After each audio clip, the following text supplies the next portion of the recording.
अस्सलामु अलैकुम वरहमतुल्लाहि वबरकातुहू। जी हाँ दोस्तों, उम्मीद है कि आप तमामी लोग अच्छे होंगे।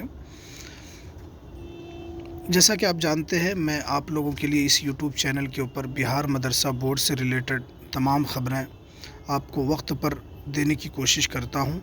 और चाहे वो चेयरमैन का कोई भी मसला हो, चाहे वो 2459 वन प्लस मदरसे को अनुदानित करने का मसला हो, चाहे बिहार मदरसा बोर्ड के अंदर जो भी टीचर की वैकेंसीज़ आती है, जो भी टीचर की बहाली आती है, उनसे रिलेटेड कोई भी नोटिफिकेशन होता है तो सबसे पहले मैं आपको देने की कोशिश करता हूँ। इसी क्रम में मैंने इससे पहले एक वीडियो बनाया था जिसके अंदर मैंने कहा था कि बिहार के अंदर बहुत सारे स्कूल्स ऐसे खाली हैं जिसके अंदर टीचर की बहाली होनी है, चाहे वो हाई स्कूल हो या प्राइमरी स्कूल हो। इन सब को भरने की कोशिश अब शिक्षा विभाग कर रही है और इसको भरा जाएगा। तो इसी क्रम में फ़ुक़ानिया मौलवी जो पास अभ्यर्थी हैं, क्या वो भी इस टीचर के लिए बहाली अगर निकलती है तो इसके लिए क्या वो अप्लाई कर सकते हैं या उन लोगों को कुछ और करना होगा। पूरी जानकारी मैं आपको इस वीडियो के अंदर दूंगा, तो इस वीडियो को अंत तक ज़रूर देखें।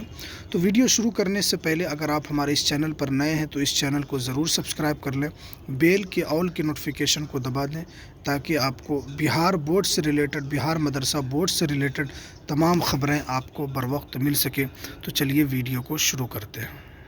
जैसा कि आपके स्क्रीन पर नज़र आ रहा है कि हाई स्कूल में 1 पॉइंट ये करीब 1.5 लाख के करीब है, 1.5 लाख पदों पर जून तक और प्रारंभिक स्कूलों में 80,000 पदों पर अक्टूबर तक आएगी वैकेंसीज़।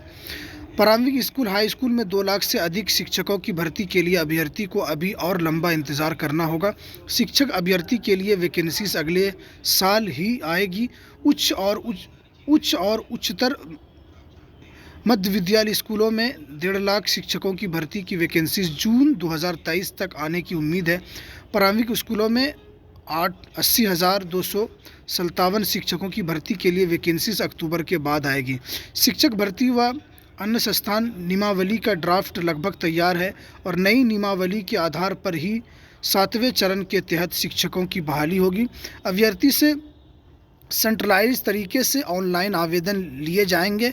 शिक्षक भर्ती नियमावली मामले में शुक्रवार को शिक्षा मंत्री प्रेम चंद्रशेखर ने विभागीय उच्च अधिकारियों के साथ समीक्षा बैठक की। शिक्षक नियुक्ति नियमावली में शिक्षा मंत्री ने निर्देश पर मामूली बदलाव किए जा रहे हैं। नियोजित शिक्षकों के स्थानीति के रूप में शिक्षकों के लिए सुविधाजनक बनाया जा रहा है।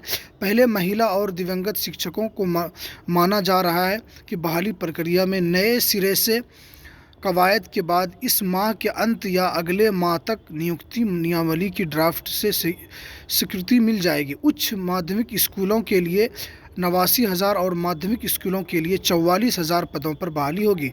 यानी कक्षा 9 से 12 तक के लिए कुल 1,21,927 पदों पर बहाली होगी।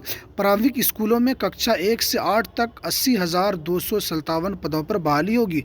शिक्षा विभाग का लक्ष्य है कि 2023-24 सत्र में शिक्षकों की बहाली कर ली जाए और 7वें चरण में शिक्षक बहाली के लिए अभ्यर्थी में सेंट्रलाइज तरीके से स्टावियर के माध्यम से ऑनलाइन आवेदन लिए जाएंगे। तो देखिए, इसके अंदर हाई स्कूल के अंदर भी करीब 1.5 लाख के करीब पद खाली हैं और वो प्राइमरी स्कूल के अंदर 80,000 पद खाली हैं। अब जो फ़ुक़ानिया मौलवी पास हैं तो वो लोग इसको कैसे भरेंगे, तो मैं उनकी जानकारी के लिए बता दूं कि अगर आप फ़ुक़ानिया और मौलवी पास कर चुके हैं तो सबसे पहले आप सीटेट कर लें। सीटेट जब आप कर लेंगे तो आप टीचर के लिए योग्य पाए जाएंगे। टीचर अगर बनना है तो आपको सीटेट या बीएड करना बहुत ज़रूरी है, उसके बगैर आप शिक्षक नहीं बन सकते हैं। उसके लिए आप सीटेट कर लें, उसके बाद फिर आप टीटी पास करने के बाद आप इसको भर सकते हैं। तो फ़ुक़ानिया मौलवी वाले ज़रूर इस पर ध्यान दें, क्योंकि वो लोग फ़ुक़ानिया मौलवी कर ऐसी कोई वैकेंसीज़ नहीं आती है जैसे आप फ़ुक़ानिया मौलवी करके आप शिक्षक बन सकते हैं। इसके लिए आपको डीएलएड या बीएड करना ज़रूरी होगा।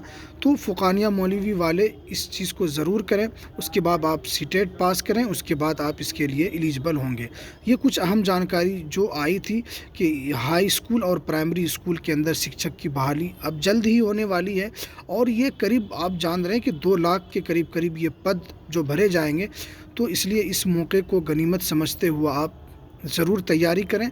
तो चलिए, हमें दीजिए इजाज़त, फिर मिलते हैं किसी नई वीडियो में। अस्सलामु अलैकुम वरहमतुल्लाहि वबरकातुहू।